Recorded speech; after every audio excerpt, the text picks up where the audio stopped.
Uvažene dame i gospodo, nalazim se u Hebronu i ono o čemu vam želim govoriti je zapravo prosvjed koji se zbio u međimurskom naselju Držimorec-Strelec protiv nasilja dijela Roma. I ono što je predrasuda većine nas koji smo, da tako kažem, bijeli, je u tome da oni zato jer su Romi se tako ponašaju. Odnosno da problem nije u tome što, odnosno ajmo to reći ovako, da nije problem u tome što država to dopušta, nego je problem u tome što su oni kao Romi, pa su Romi kao problematični i tako dalje. Međutim, što se dogodilo? Kad sam došao ovdje u Hebron, vidio sam obratnu situaciju. Naime, ovdje tu žive Palestinci i velik broj Palestinaca je malo tamnoput.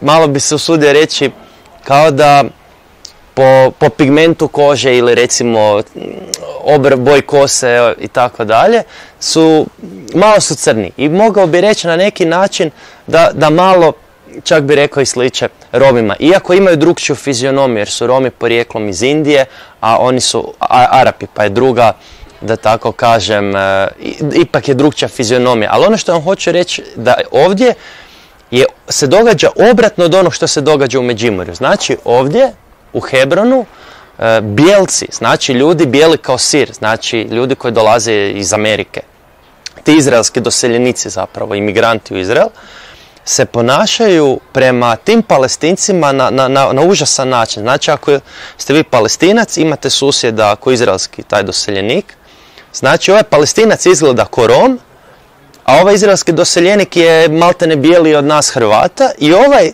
izraelski doseljenik baca smeće po njemu.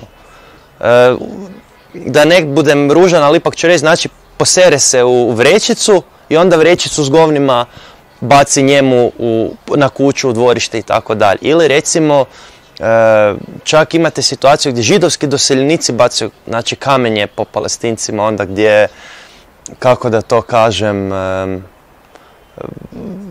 čak kradu od Palestinaca, jednostavno, ne znam, uđemo u kuću, znači Palestinac ima svoju kuću, kažem opet, Palestinci malo više liče na Rome, ti izraelski doseljenici su slični nama Hrvatima. Imate situaciju da osoba koja je bijela jednostavno se ponaša na neprihvatljiv način, znači ukrade kuću doslovce Palestincu i njega istjera van iz kuće ili uzurpira mu zemlju, masline mu pile i tako dalje. I ja sam došao do zaključka da zapravo se ti izraelski doseljenici ne ponašaju tako, da kažem, nenormalno, zato jer su oni bijelci. Nego se ponašaju tako zato jer im država, odnosno sustav im to dozvoljava. Znači, ako sam ja izraelski doseljenik, ako ja bacam kamenje po Palestincu, jednostavno vlast neće na to reagirati. Jednostavno će to smatrati prihvatljivim. Ako ga, recimo, maltretiram na ulici, znači ja sam izraelski doseljenik, maltretiram Palestinca, to je jednostavno normalno. I sad što se dogodilo u Hrvatskoj? U Hrvatskoj imamo obratnu situaciju. Znači u Hrvatskoj imate situaciju gdje netko tko je tamnoput maltretira, recimo u Međimurju, nekoga ko je pod navodnicima čisti bijelac. Ali šta? Neko ko je, znači, stanovnik Međimurja, on za to krivi Rome. Znači njemu su cijelo vrijeme problem, odnosno ajmo reći ovako, on problem vidi u Romima. A ne shvaća zapravo da nije problem u Romima. Kao što ni ovdje u Hebronu nisu problem ti izraelski doseljenici. Nego je problem države koja prihvaća i tolerira nenormalno ponašanje. Znači kada bi država sa dovoljnim brojem policijskih službenika pokrivala, da tako kažem, i romska naselja, jer pazite, koliko god se ljudima u Međimurju čini da su oni žrtve pod navodnicima romskog kriminala, vjerujte mi da Romi koji žive u tim naseljima isto žive pod terorom dijela svojih nasilnih sunarodnjaka i isto se osjećaju nemoćno jer ni njih policija ne štiti. Znači, nije problem u Romima, nije problem u izraelskim doseljenicima. Problem je u sustavu koji ne želi jednostavno uspostaviti vladavinu reda i zakona.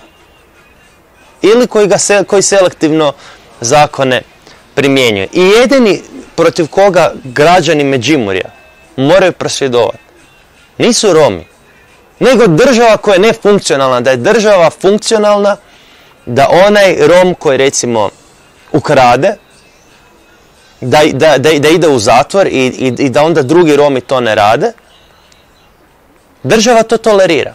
Na isti način na koji tolerira i Hrvata koji ukrade. Znači imate situaciju recimo ljudi koji, evo navest ću primjer onoga, ja mislim, onaj Ježić, tajkun riječki, koji je bio vlasnik Diokija. On je priznao na sudu da je uzeo 5 milijuna eura mita, da je to kod njega i da je trebao taj mito proslijediti Sanaderu. I on kaže sudu ja ću to vratiti, a ne vrati. Evo, već će biti 6. godina da je to napravio. I sad zamislite vi, Hrvati, ostali, gledate kako se ponaša taj tajkun Ježić i vi se pitate, čekaj, znači to je prihvatljivo ponašanje. I onda drugi Hrvati isto se bave kriminalom. Znači imate situaciju da se bivšem premijeru Ivi Sanaderu sudi zbog kriminala i tako dalje. Nadanu Vidoševiću. Znači, a onda se postavlja pitanje je li problem u Nadanu Vidoševiću, Ivi Sanaderu, tajkunu Tom Ježiću, ili je problem u sustavu koji ne funkcionira i koji općenito tolerira kriminal, bez obzira da li se radilo o bijelom kriminalu, znači o kriminalu kojeg provodi ova naša bijelci, Hrvati, ili ga provodili Romi. Naravno, oni vama žele reći, ne, nije problem u sustavu koji ne funkcionira, problem je u jednom pojedincu. Onda kaže, evo, problem je u ne znam, Mamiću, problem je u Vidoševiću, problem je u Ivi Sanaderu i tako dalje. Ne, nije problem u pojedincima. Problem je u sustavu koji sustavno godinama tolerira kriminal. I veliki kriminal i onaj mali kriminal. Neko će reći da Romi kradu. Hajmo biti iskreni sami prema sebi. Hajmo staviti na jednu hrpu, odnosno na jednu stranu, svu količinu novca koju su ukrali Hrvati od drugih Hrvata i onda stavite na drugu stranu svu količinu novca ili ajmo reći ekvivalenta tog novca kojeg su iz Hrvatske ukrali Romi. Vidjet ćete da je puno veći problem za naše društvo kriminal Hrvata od kriminala Roma. Međutim, mi Hrvati kada dođu izbori za koga glasujemo? Glasujemo za HDZ, za stranku koja tolerira kriminal. I na razini, znači ovoj velikoj, a gunđaju stanovnici tamo u Međimurju tolerira i kriminal taj mali kojeg čine Romi. Međutim, što se događa? Kad dođu izbori, za koga ljudi u Međimurju i ostatku Hrvatske glasuju? Mnogi glasuju za HDZ, neki, pogotovo u Međimurju, glasuju za HNS. A HNS skupa sa HDZ-om održava taj korumpirani sustav na vlasti. I da dalje samo, znači da sumiram priču, odnosno da izvedem zaključak, ono što ljudi moraju napraviti je odbaciti politiku koja tolerira kriminal na izborima. Jer ta politika toleriranja kriminala vodi u propast ne samo, vodi sve u propast, i Rome i Hrvate. I one koji su tamne boje kože i one koji su bijele boje kože. Pa to svi možemo vidjeti. I sve dok će ljudi gunđat i govoriti taj zločest Ivo Sanader, a glasat na izborima za sustav koji mu je omogućio sve što mu je omogućio, ili, ti Romi ovo ono, a onda kad dođe izbori, ja ću za mojeg Posavca glasat za HNS i tak dalje, pa o čemu mi onda pričamo? Vi građani ste krivi za sav kriminal u Hrvatskoj koji se događa, zato jer ste na izborima ili izabrali stranke koje kradu, ili niste izabrali stranke koje se bore protiv tog koruptivnog sustava. Pa znate i sami da, mislim, o poštenju HNS-a, kakvo poštenje HNS-a? Pa vi znate da se HDZ-u sudi za izvlačenje novca iz proračuna. Pa ko održava HDZ na vlasti? Jel ga Romi održavaju? Ne, održava i HNS. I HDZ i HNS skupa HDZ i HNS uništavaju Hrvatsku. I sve dok se građani Međimurja ne otrijezne, kako oni koji su bijeli i glasuju za HNS, tako i oni koji su, čuo sam čak da puno Roma za HDZ glasuje, i ono što je šokantno, i bijeli Međimurci i Međimurci tamnije boje kože i glasuju znači za HDZ i HNS koji su kao suprotstavljene stranke, kao da ne vide da su te dvije stranke u koaliciji i da zajedno zapravo provode politiku koja tolerira i onaj makrokriminal na vrhu i onaj mikro. I imajte na umu da svaka riba smrdi od glave.